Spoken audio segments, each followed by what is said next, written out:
Oh boy, we're going in this direction. Got wind.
Several companies.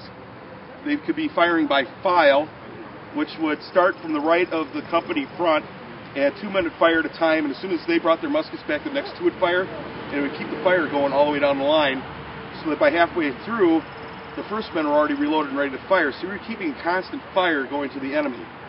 Just boom, boom, boom, boom, boom. And it usually only worked through the first time. After that, it was load and fire at will. So then it became a little bit more of a free-for-all. But the first one is very orchestrated. And there's also firing by rank. If we have a company, the front row is the front rank. The rear row is the rear rank.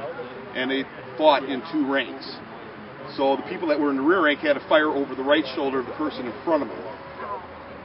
Well, you would think so, but you know what? This part is loud.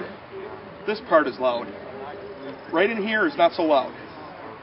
So when you're in the rear rank, you want to make sure that the man in front of you's head is about where your middle barrel band is. That way the muzzle's far enough away from his face to not really cause any damage. And his percussion cap, when it goes off, is about the sound of a .22 caliber rifle, roughly. And if it's in your ear, it's I've taken a few shots in the ear from a percussion cap because somebody leaned in too closely, and it'll ring for a while. Not to mention little shards of brass that get stuck in your neck. And as you know, metal tends to work its way in instead of out, so I still have brass in there somewhere. So the command would be, say if we're going to fire by company, and I'd start from the shoulder. And the command would be, firing by company, company ready. My right foot would go behind my left foot so that I'm turned slightly. I'd bring the musket down, and I'd go from half cock to full cock. Aim. Fire. Recover, arms. Order, arms. And that was basically the 9 steps of loading and firing.